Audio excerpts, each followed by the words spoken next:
नमस्कार, मैं सिकंदर खान और आज हम कर रहे हैं कक्षा 6 की पाठ्य पुस्तक हमारे अतीत का इमारतें, चित्र तथा किताबें। इस लेसन की शुरुआत मारुतस्वामी नाम के एक विकलांग बच्चे से होती है।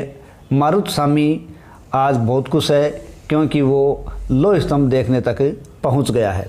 ठीक है, तो हमें शुरुआत में दे रखा है धातु विज्ञान। देखिए, इस लेसन के अंदर हमें प्राचीन धातु विज्ञान, साथ ही साथ उस वक्त की प्राचीन काल की कहानियाँ तथा उस वक्त किस प्रकार की स्तूप और मंदिर के निर्माण की शैली थी, ठीक है, किस प्रकार चित्रकला थी, किस प्रकार कहानियों का संरक्षण किया गया था, इस प्रकार की बातें इस लेसन में अपने को जानने को मिलेगी। प्राचीन भारतीय धातु वैज्ञानिकों ने विश्व धातु विज्ञान के क्षेत्र में अपना बहुत ही अमूल्य योगदान दिया है।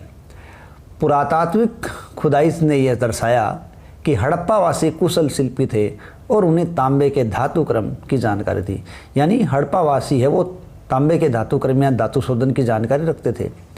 उन्होंने तांबे और टिन को मिलाकर कांसा बनाया। किस किस को मिलाकर? तांबे और टिन को मिलाकर कांसा बनाया। जहाँ हड़प्पावासी कांस्य युग से जुड़े थे, वहीं उनके उत्तराधिकारी लोहा युग से जुड़े थे। भारत अत्यंत विकसित किस्म के लोहे का निर्माण करता था। खोटा लोहा, पिटवा लोहा, ढलवा लोहा, इन सब के निर्माण के अंदर भारत अग्रणी था। लोह स्तंभ, ठीक है। देखिए, प्राचीन काल के धातु विज्ञान का यदि कोई सर्वोत्कृष्ट नमूना माना जाता है तो दिल्ली के मेहरौली का लोह स्तंभ माना जाता है। ठीक है, देखिए इसमें क्या खास बात है। मेहरौली दिल्ली में कुतुब मीनार के परिसर में, कहाँ? कुतुब मीनार के परिसर में लोह स्तंभ खड़ा है। ये लोह स्तंभ भारतीय शिल्पकारों की कुशलता का एक अद्भुत नमूना है। ये लोह स्तंभ 7.2 मीटर ऊंचा, 7.2 मीटर ऊंचा, लगभग 3 टन वजन का है और इसका निर्माण लगभग आज से 1500 साल पहले हुआ था। इसके बनने के समय की जानकारी हमें इस पर खुदे हुए एक अभिलेख से ही मिलती है और इस अभिलेख में एक चंद्र नाम के राजा का जिक्र है, ठीक है, जो संभवतः गुप्त वंश का शासक था। यानी इसका वजन 7.2 किलो, ये 3 टन और ऊंचाई 7.2 मीटर और निर्माण लगभग 15 साल पहले, और इस पर जिक्र किसका है? चंद्र नाम के राजा का। लेकिन सबसे बड़ी आश्चर्य की बात है कि इतने साल बीत गए और ये खुले के अंदर आज भी वैसा का वैसा ही खड़ा है। इस पर आज भी जंग नहीं लगी है। प्राचीन धातु विज्ञान का एक अपने आप का उत्कृष्ट नमूना है। हमारे शिल्पकारों, देखो, ईंटों और पत्थरों की इमारतें, तो ईंटों पत्थरों की इमारतों के इस अध्ययन के बारे में हमें या स्तूप, मंजूसा, प्रदक्षिणा पथ, रेलिंग, वेदिका आदि के बारे में जानने को मिलेगा। देखिए, हमारे शिल्पकारों की कुशलता के नमूने स्तूप जैसी इमारतों में देखने को मिलते हैं। अब बात यह आती है, स्तूप होते क्या हैं? स्तूप का अर्थ होता है टीला। हालांकि स्तूप विभिन्न आकार के थे, कभी गोल, कभी लंबे, कभी बड़े, कभी छोटे, लेकिन उन सब में यदि कोई समानता थी तो सब में एक समानता थी कि सभी स्तूपों के भीतर छोटा सा एक डिब्बा रखा रहता था। यानी सभी स्तूपों के अंदर क्या था? एक छोटा सा डिब्बा रहता था और इस डिब्बे के अंदर बुद्ध या उसके अनुयायियों के अवशेष रहा करते थे, या फिर वो जो चीज़ काम में लेते थे वो रहा करती थी, जैसे दांत, हड्डी या राख, या उनके द्वारा काम आने वाली चीज़, कोई कीमती पत्थर, सिक्के आदि उस धातु मंजूसा के अंदर रखे जाते थे। कहने का मतलब है, जो डब्बी रखी जाती थी उस डब्बी को धातु मंजूसा के नाम से जाना जाता था। ठीक है, तो प्रारंभिक स्तूप धातु मंजूसा के ऊपर रख के, ठीक है, ऊपर, यानी प्रारंभिक जो स्तूप बने थे वो धातु मंजूसा के ऊपर रखा मिट्टी का एक टिल्ला ही होता था। यानी उस मंजूसा के ऊपर मिट्टी का टिल्ला बना दिया जाता था। लेकिन बाद में टिल्ले को ईंटों से ढक दिया गया और बाद के काल में गुंबदनुमा ढांचे को तरासे हुए पत्थरों से ढक दिया गया। यानी शुरुआत में केवल मिट्टी का था, बाद में उसे ईंटों का ढका और अंत में उसे सांचा गया और ढांचे में तरासे पत्थरों से गुंबदनुमा रूप में बनाकर बदल दिया गया। प्राय स्तूपों के चारों ओर परिक्रमा करने के लिए एक वृत्ताकार पथ बना होता था और ये जो वृत्ताकार पथ है वो प्रदक्षिणा पथ कहलाता था। इस रास्ते को रेलिंग से घेर दिया जाता था और ये रेलिंग का रास्ता था वो वेदिका के नाम से जाना जाता था। और इसी वेदिका में प्रवेश द्वार होते थे, रेलिंग तथा तोरण द्वार, यानी जो रेलिंग चारों ओर बाउंड्री बनाई जाती थी धातु की, उसमें बीच में जो अंदर का दरवाज़ा होता था वो तोरण द्वार था। वो प्राय मूर्ति कला की सुंदर कलाकृतियों से सजा हुआ होता था। ठीक है, अब देखिए ये चित्र भी अपने को दे रखा है। ठीक है, ये जो चित्र अपने को दिया है, ये चित्र मध्य प्रदेश सांची का महान स्तूप है। इस तरह के स्तूपों का निर्माण कई सौ सालों तक चलता रहा। इस स्तूप में मिट्टी का प्रयोग संभवतः ईंटों का प्रयोग, इस स्तूप में ईंटों का प्रयोग संभवतः अशोक के ज़माने का है, जबकि रेलिंग और प्रवेश द्वार बाद के शासकों के काल में जोड़े गए। वहीं अपने को दूसरी तरफ दिखा रखी है अमरावती की एक शिल्प आकृति। ठीक है, ये शिल्प आकृति दूसरी दी गई है, वो अमरावती के अंदर अपने को प्राप्त हुई है। ठीक है, हाँ, अब देखिए अमरावती की बात कही जा रही है। देखो अमरावती, हमें पता है कि एक नए राज्य का निर्माण हुआ है तेलंगाना, आंध्र प्रदेश से उसे अलग करके बनाया गया है। ठीक है, तो उन्हीं आंध्र प्रदेश में क्या है अमरावती। अमरावती में कभी एक भव्य स्तूप हुआ करता था। ठीक है, और ये लगभग 2000 साल पहले स्तूप बना था, और इस स्तूप को सजाने के लिए शिलाओं पर कई चित्र उकेरे गए थे। कई बार पहाड़ियों को काट कर बनावटी गुफा भी बनाई जाती थी। इस तरह की कई गुफाओं को मूर्तियों और चित्रों से सजाया जाता था। यानी गुफाओं को बनाया जाता था तो वो कैसे बनाते थे, पहाड़ियों को काट कर और उनको मूर्तियों और चित्रों से सजा दिया करते थे। इस काल में कुछ आरंभिक हिंदू मंदिरों का निर्माण हुआ। इन हिंदू मंदिरों में विष्णु, शिव, दुर्गा जैसे देवी देवताओं की पूजा होती थी, और इन मंदिरों का यदि सबसे महत्वपूर्ण कोई भाग था तो वो गर्भगृह था। और गर्भगृह मंदिर का वो भाग था जहाँ मुख्य देवी देवता की मूर्ति को रखा जाता था, और इसी स्थान पर जो पुरोहित है वो धार्मिक अनुष्ठान करवाया करता था, और भक्त यहीं पर बैठकर पूजा किया करते थे। अक्सर गर्भगृह को एक पवित्र स्थान के रूप में दिखाने के लिए अलग प्रकार से बनाया जाता था। जैसे भीतरगांव जैसे मंदिरों में उनके ऊपर काफ़ी ऊंचाई तक निर्माण कर दिया गया। ठीक है, भीतरगांव का जो मंदिर है वो ईंटों से बना मंदिर है, और उस पर काफ़ी ऊंचाई तक निर्माण कर दिया गया, और इस ऊंचाई के निर्माण को क्या कहा गया, शिखर। और शिखर वो नागर शैली के मंदिरों की एक महत्वपूर्ण विशेषता है। शिखर निर्माण के कठिन कार्य के लिए सावधानी से योजना बनानी पड़ती थी। अधिकतर मंदिरों में मंडप नाम की एक जगह होती थी, और यह सभागार होता था जहाँ लोग इकट्ठा होते थे। यानी अधिकतर मंदिरों में जो मंडप होते थे वो एक जगह ऐसी थी जहाँ साधारण सभागार होता था, और वहीं पर लोग इकट्ठे हुआ करते थे। अब अपने को यहाँ देखो चित्र 2 दिखा रखे हैं, एक दाएं एक बाएं। देखो बाएं अपने को एक जो ब्लैक कलर में दिखा रखा है उत्तर प्रदेश के भीतरगांव का एक आरंभिक मंदिर है। कहाँ का है, उत्तर प्रदेश के भीतरगांव का एक आरंभिक मंदिर। लगभग 1500 साल पहले पक्के ईंटों और पत्थरों से इसको बनाया गया था, और दूसरी तरफ दिखाया गया वो पत्थरों के उकार कर बनाया गया। दाएं तो दिखाया गया है वो महाबलीपुरम के एकास्मिक मंदिर है। एकास्मिक मंदिर क्या होता है, जिसको एक ही चट्टान को काटकर बनाया गया हो, तो महाबलीपुरम के मंदिर है ये।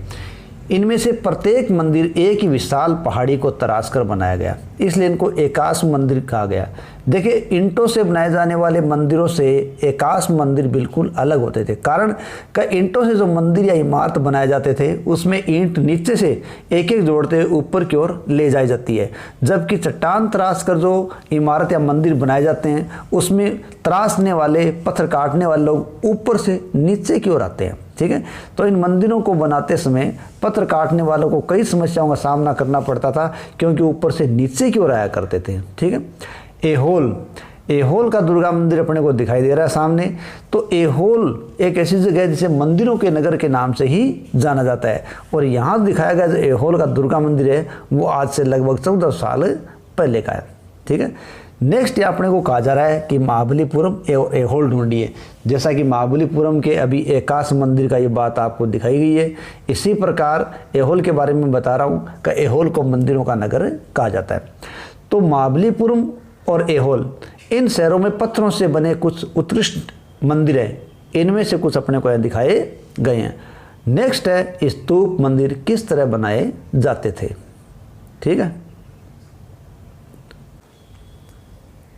देखो, स्तूप और मंदिर किस तरह बनाए जाते थे। स्तूपों तथा मंदिरों को बनाने की प्रक्रिया में कई अवस्थाएं आती थी। इनके लिए काफ़ी धन खर्च होता था। हम मानते थे आज भी इमारत बनाना कोई आसान काम नहीं है। तो उस वक्त जब स्तूप और मंदिर बनाते थे तो आमतौर पर इनको राजा और रानी ही बनाया करते थे। क्यों? क्योंकि उनके पास ही इतना धन हुआ करता था और इनके लिए कई समस्याएं भी थी। सबसे पहला काम क्या करना होता था? सबसे पहले अच्छे किस्म के पत्थर को ढूंढ कर लाना होता था, शिलाखंडों को खोद कर निकालना होता था। ठीक है, स्तूप के लिए सोच विचार कर तय किए गए स्थान पर उन शिलाखंडों को पहुंचाना पड़ता था और यहाँ पत्थरों को काट छांट कर तराशने के बाद खंभों, दीवारों की चौखटों, फर्शों तथा छतों का आकार दिया जाता था। इन सब के तैयार हो जाने पर सही जगहों पर इन्हें लगाना काफ़ी मुश्किल होता था। अब देखिए, साथ अपने को दे रखा है बाएं उड़ीसा का एक जैन मठ दिया गया है, जो एक पहाड़ी को खोदकर इस 2 मंजिल इमारत का निर्माण करवाया गया। अब कमरों के प्रवेश द्वार है, इनमें जैन भिक्षु रहते थे। ठीक है, और नीचे अपने को दिया गया है एक राष्ट्रीय संग्रहालय नई दिल्ली में रखी मूर्ति का एक चित्र दिया गया था।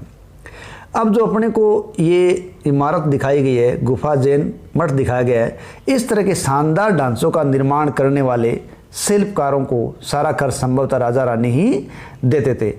इसके अलावा स्तूपों या मंदिरों में आने वाले भक्त अपने साथ जो उपहार लाते थे उनमें इमारत की सजावट की जाती थी।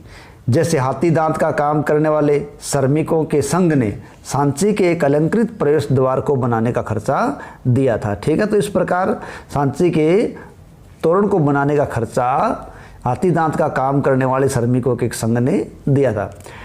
इनकी सजावट के लिए पैसे देने वालों में व्यापारी, कृषक, माला बनाने वाले, इत्र बनाने वाले, लोहार, सुनार तथा कई इस प्रकार के स्त्री पुरुष शामिल थे जिनके नाम खंभों, रेलिंगों, दीवारों पर खुदे हुए। इसलिए जब भी यहाँ हम जाएं तो इस प्रकार के योगदान को हमें देखना चाहिए। नेक्स्ट पार्ट अपना आ रहा है चित्रकला, लेकिन उससे पहले अपन देखें कि ये जो चित्र अपने को दिखाई दे रहा है वो अजंता की गुफा में दिखा गया एक चित्र है। ठीक है, और इसी प्रकार नीचे वाला चित्र भी अजंता की गुफा का चित्र है। तो देखिए, अजंता वो जगह है जहाँ के पहाड़ों में सैकड़ों सालों के दौरान कई गुफाएं खोदी गई और इनमें से ज़्यादातर बौद्ध भिक्षुओं के लिए ही गुफाएं बनाई गई थी या बौद्ध भिक्षुओं के लिए बनाए गए विहार थे। देखिए, बौद्ध भिक्षु बरसात के 4 महीने जहाँ रहकर गुजारते थे वो क्षेत्र विहार कहलाते थे और इनकी संख्या जहाँ सबसे ज़्यादा थी वही क्षेत्र आज बिहार के नाम से जाना जाता है। तो बिहार का नाम विहारों की अधिक संख्या के कारण पड़ा है। ठीक है, तो विहार है, इनमें से कुछ को चित्रों से सजाया गया है। यहाँ इनके कुछ उदाहरण दिए गए। गुफाओं के अंदर अंधेरा होने की वजह से अधिकांश चित्र मसालों की रोशनी में बनाए जाते थे और इन चित्रों के रंग 1500 साल बाद भी चमकदार है। ये रंग पौधे और खनिजों से बनाए जाते थे। यानी जो गुफाओं की दीवार पर चित्र बनाए गए हैं वो मसालों की रोशनी में रंग और पौधों तथा खनिजों से बनाए गए। और इस प्रकार जिसे बनाए थे वो कौन थे उनके बारे में हमारे पास कोई जानकारी नहीं है। पुस्तकों की दुनिया, अब आती है पुस्तकों की दुनिया, यानी उस समय की कई पुस्तकें आज भी हमारे समक्ष मौजूद है जिनमें कई उत्कृष्ट रचनाएं और स्त्री पुरुषों की वीर कथाएं, देवता से जुड़ी कथाएं आदि हमें मिलती है। ठीक है, तो इस युद्ध के कई महाकाव्य भी प्रसिद्ध है। सबसे पहले देखते हैं 1800 साल पहले एक प्रसिद्ध तमिल महाकाव्य शिल्पपदीकरम। ठीक है, यानी शिल्पपदीकरम है वो एक तमिल महाकाव्य है, लगभग 1800 साल पहले का है और इसके रचनाकार इलांगो आदिगल कवि है। देखो यहाँ खाली नाम दे रखा है इलांगो, ये पूरा नाम है इलांगो आदिगल। शिल्पपदीकरम की रचना इलांगो आदिगल नामक व्यक्ति ने की थी। और ध्यान रखें, एक विश्व के महान राइटर हुए हैं, लेखक हुए हैं होमर। उन्होंने अपनी रचना लिखी है इलियड तथा ओडेसी। क्या रखी है? इलियड और ओडेसी। तो इलियड ओडेसी जो रचना है वो किसकी है? होमर की। तो शिल्पपदीकरम को यहाँ इलियड का दर्जा दिया गया। ठीक है, अब इस इलियड में है क्या या इस शिल्पपदीकरम में है क्या? देखो, शिल्पपदीकरम में कोवला नाम का एक व्यापारी है, उसकी कहानी है। और ये कोवला नाम का एक व्यापारी फुहार नामक नगर में रहता है और इसकी पत्नी है कनगी। तो ये व्यापारी जो कोवलान है वो अपनी पत्नी कनगी की उपेक्षा कर देता है और एक नर्तकी माधवी से प्रेम करने लग जाता है। लेकिन बाद में यह कोवलान और उसकी पत्नी कनगी फुहार क्षेत्र को छोड़ देते हैं और मदुरै चले जाते हैं। जब ये मदुरै जाते हैं तो वहाँ पांडे राजा के दरबारी जौहरी ने कोवलान पर कोई झूठा चोरी का आरोप लगा दिया। इसके कारण राजा ने कोवलान को मृत्युदंड या प्राणदंड दे दिया। कनगी जो उसकी पत्नी थी वो अभी भी उससे प्रेम करती थी। इस अन्याय के कारण दुख और रोष से भर गई और उसने कहते हैं कि मदुरै शहर का नाश कर डाला। ठीक है। एक और तमिल महाकाव्य मणिमेखले, ठीक है, शिल्प पदीक्रम के बाद एक दूसरा महाकाव्य मणिमेखले जो करीब 14 साल पहले लिखा गया था। तो होमर की एक रचना इलियड है, उसी प्रकार होमर की दूसरी रचना है ओडेसी। क्या है? ओडेसी। तो जिस प्रकार शिल्प पदीक्रम को इलियड कहा गया है उसी प्रकार मणिमेखले को ओडेसी कहा गया है। तो मणिमेखले करीब 14 साल पहले की रचना है जो शीतले सतनार ने लिखी है। पूरा नाम क्या है? शीतले सतनार द्वारा। इसमें जहाँ पहले शिल्प पदीक्रम कहानी जहाँ कोवलान के साथ खत्म होती है तथा उसे माधवी के साथ प्रेम प्रसंग दिखाया जाता है, उसके बाद की कहानी मणिमेखले में, क्योंकि इसमें कोवलान तथा माधवी की बेटी है उसकी कहानी मणिमेखले में दी गई है। इस प्रकार की अनेक रचनाएं संसार में थी लेकिन वो खो गई। इनकी पांडुलिपियां जो दोबारा मिली है वो कई सौ साल पहले ही मिली हैं। इसी प्रकार के लेखकों में अपना अमूल्य नाम दर्ज कराने वाले व्यक्ति हुए हैं कालिदास। तो कालिदास की प्रमुख रचनाओं के अंदर एक रचना आती है वो है मेघदूत। ठीक है। तो मेघदूत का एक अंश यहाँ दिया गया है। इसमें एक विरही प्रेमी बरसात के बादल को अपना संदेशवाहक बनाता है और कल्पना करता है। देखो इसमें किस तरह कवि ने बादलों को उत्तर की ओर ले जाती ठंडी हवा का वर्णन किया है। यानी कवि उत्तर की ओर जा रहे बादलों की ठंडी हवा का वर्णन कर रहा है और कह रहा है तुम्हारे बौछारों से मुलायम हो उठी मिट्टी की भीनी खुशबू से भरे हाथियों की सांस में बसी जंगली गुंदर को पकाने वाली शीतल बयार तुम्हारे साथ धीरे धीरे बहेगी। ठीक है। ये मेघदूत का लिया गया सारांश है। अब पुरानी कहानियों का संकलन तथा संरक्षण, यानी पुरानी कहानियाँ जो आम समाज के अंदर प्रचलित रही हैं। तो हिंदू धर्म से जुड़ी अनेक कहानियाँ बहुत पहले से प्रचलित रही हैं। इसी काल में लिखी गई पुराण यानी गुप्त काल की बात है। पुराण भी शामिल है और पुराण का मतलब होता है प्राचीन, या पुराणों में क्या है? प्राचीन या पुराण है, उसमें शिव विष्णु दुर्गा पार्वती जैसे देवी देवताओं से जुड़ी हुई कहानियाँ हैं। पुराणों में क्या है? विष्णु शिव दुर्गा पार्वती जैसे देवी देवताओं से जुड़ी हुई कहानियाँ हैं। इनमें देवी देवताओं की पूजा की विधियाँ भी दी गई है। इनके अलावा इनसे संसार की सृष्टि और राजाओं के बारे में भी जानकारी अपने को मिलती है। अधिकतर पुराण है वो सरल संस्कृत श्लोक में लिखे गए। ये भी एक खास बात है कि पुराण सरल संस्कृत श्लोक में लिखे गए जिससे सब उन्हें सुन सकें और समझ सकें। स्त्रियां तथा शूद्र जिनको वेद पढ़ने की अनुमति नहीं थी वे भी इस पुराण को सुन सकते थे। पुराणों का पाठ पुजारी मंदिरों में किया करते थे और लोग इसको सुनने के लिए आया करते थे। ठीक है। तो पुराणों का पाठ पुजारी मंदिरों में करते थे जिसे लोग सुनने आते थे। दो संस्कृत के महाकाव्य हैं महाभारत और रामायण। ये भी लंबे अरसे तक लोकप्रिय रहे हैं। ठीक है। और कई लोग इसके परिचित भी हैं। देखिए महाभारत है, महाभारत में कौरवों और पांडवों के बीच युद्ध की एक कहानी है। ठीक है। महाभारत में क्या है? कौरवों और पांडवों के बीच लड़े गए युद्ध की कहानी है। और यह युद्ध जो लड़ा गया उसका उद्देश्य पुरुवंश की राजधानी हस्तिनापुर की गद्दी प्राप्त करना था। यानी महाभारत का युद्ध वो किस गद्दी के लिए लड़ा गया? हस्तिनापुर की गद्दी के लिए लड़ा गया। जो कहानी बहुत पुरानी है वो आज भी पढ़ी जा रही है, लेकिन आज जो रूप इस महाभारत का पढ़ रहे हैं वो आज से 1500 साल पहले गुप्त युद्ध का माना गया है। यानी पुराण और महाभारत दोनों गुप्तकालीन है तथा पुराण और महाभारत दोनों को ही वेदव्यास नामक ऋषि ने संकलित किया था। महाभारत में ही एक पार्ट है भगवत गीता। देखिए महाभारत में 18 पर्व है। कितने पर्व है? 18। और इन्हीं पर्वों में एक पर्व है भीष्म पर्व। तो भीष्म पर्व है वो ही भगवत गीता है। ठीक है। तो रामायण की कथा कौशल के राजकुमार राम के बारे में, यानी जिस प्रकार महाभारत है वो किसके बारे में? कौरव पांडवों के बारे में है। उसी प्रकार रामायण की कथा देखें तो वो कौशल के राजकुमार हुए राम, उनके बारे में। तो राम के पिता दशरथ ने उन्हें वनवास दे दिया था।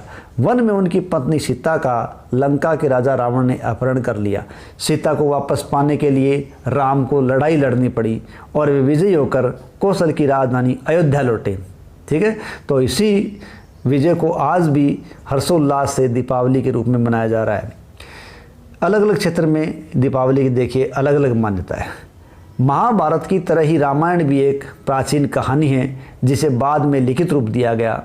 संस्कृत रामायण के लेखक वाल्मीकि माने जाते हैं, यानी जो संस्कृत के अंदर रामायण लिखी गई है उसके लेखक कौन है? वाल्मीकि माने गए।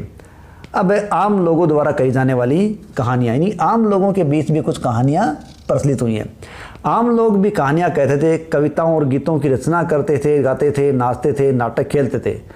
इनमें से कुछ तो इस समय के आसपास जातक और पंचतंत्र की कहानियों के रूप में लिखकर सुरक्षित कर ली गए। यानी कुछ कहानियाँ पंचतंत्र में और जातक कथाओं में आज भी मौजूद हैं। जातक कथाएं तो अक्सर स्तूपों की रेलिंगों और अजंता की चित्र और शैलियों में भी दर्शाई गई है। ठीक है, अब एक कहानी अपने को एक बंदर राजा की कहानी दी गई है। देखो, बंदर राजा की कहानी के अंदर क्या है कि एक बंदर हिमालय के क्षेत्रों में रहता था, गंगा किनारे, और 80,000 उसके बंदर अनुयायी थे।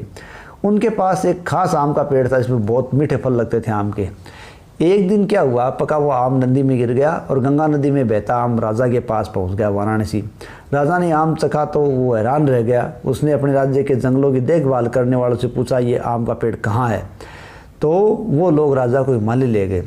जब हिमालय की पहाड़ी पर राजा वहाँ पहुँच देखा तो उन्होंने वहाँ खूब आम खाए। लेकिन राजा ने जब ये देखा कि बंदर भी पके आमों का मज़ा ले रहे हैं तो राजा को ये बात बुरी लगी और उसने मार डालने का फैसला किया।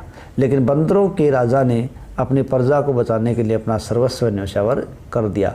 उसने आम के पेड़ की टहनियों को तोड़कर आपस में बांध कर नदी पर एक पुल बनाया। इसके बाद उसने एक छोर को वह तब तक पकड़े रहा जब तक उसकी सारी प्रजा ने नदी पार न कर ली। इस प्रयास में वह इतना थक गया कि खुद मरणासन होकर गिर पड़ा। राजा ने जब यह देखा तो उसे बंदर राजा को बचाने की बहुत कोशिश की, पर वह सफल नहीं हुआ। बंदर राजा की मृत्यु पर से शोक हुआ और राजा ने उसे पूरा सम्मान दिया। इस प्रकार यह हमें कहानी, बंदर राजा की कहानी, महाभारत में भरत के एक स्तूप से मिले एक पत्थर पर उकेरे गए चित्र में इसको दिखाया भी गया है। विज्ञान की पुस्तक है तो यहाँ धार्मिक के साथ साथ वैज्ञानिकता भी गुप्त काल के अंदर हमें नजर आती है। देखिए, इस समय गणितज्ञ तथा खगोल शास्त्री आर्यभट्ट हुए हैं और आर्यभट्टीय ने आर्यभट्टीय नामक पुस्तक लिखी। देखिए, इसके अलावा आर्यभट्ट ने तंत्र नाम की एक पुस्तक भी लिखी है और 10 गीतिका नामक पुस्तक भी लिखी है। तो आर्यभट्टीय, 10 गीतिका, तंत्र, ये आर्यभट्ट की ही रचना है। ठीक है, आर्यभट्ट ने आर्यभट्टीय के अंदर लिखा कि दिन और रात पृथ्वी के अपनी धुरी पर चक्कर काटने की वजह से होते हैं, जबकि लगता है कि रोज सूर्य निकलता है और डूबता है, जबकि ऐसा नहीं होता बल्कि पृथ्वी चक्कर लगा रही है। उन्होंने ग्रहण के बारे में भी एक वैज्ञानिक तर्क दिया। उन्होंने वृत्त की परिधि को मापने की विधि ढूंढी और जो लगभग उतनी ही सही है जितनी आज प्रयुक्त होने वाली विधि, यानी आज जिस प्रकार पाई का मान 22 के साथ आ रहा है वो उसी वक्त का चला आ रहा है। वराहमिहिर, ब्रह्मगुप्त, भास्कराचार्य, कुछ अन्य गणितज्ञ और खगोलज्ञ थे जिन्होंने कई खोजें की और उनके बारे में आप आगे पता लगाएंगे। अब एक नई खोज शून्य के बारे में। देखो, अंकों का प्रयोग पहले से होता रहा था, पर अब भारत के गणितज्ञों ने शून्य के लिए एक नए चिन्ह का आविष्कार किया। गिनती की पद्धति अरबों द्वारा अपनाई गई और तब यूरोप में भी फैल गई और आज भी ये पूरी दुनिया में प्रयोग की जा रही है। तो शून्य के बगैर अपना काम मुश्किल है, लेकिन रोमवासी शून्य के बगैर भी गिनती किया करते थे। आयुर्वेद चिकित्सा विज्ञान की एक विख्यात पद्धति है जो प्राचीन भारत में विकसित हुई। प्राचीन भारत में आयुर्वेद के 2 प्रसिद्ध चिकित्सक हुए, एक चरक और एक सुश्रुत। ठीक है, चरक की रचना है चरक संहिता, सुश्रुत की रचना है सुश्रुत संहिता। चरक का नाम आयुर्वेद से जुड़ा हुआ है, उसी प्रकार सुश्रुत का नाम मूल रूप से शल्य चिकित्सा से जुड़ा हुआ है। चरक प्रथम 2वीं शताब्दी ईस्वी के हैं और वहीं सुश्रुत मानते हैं 4वीं शताब्दी ईस्वी के हैं। ठीक है, तो औषधि की एक उल्लेखनीय पुस्तक है चरक संहिता और अपनी रचना सुश्रुत संहिता में सुश्रुत ने शल्य चिकित्सा का वर्णन किया है।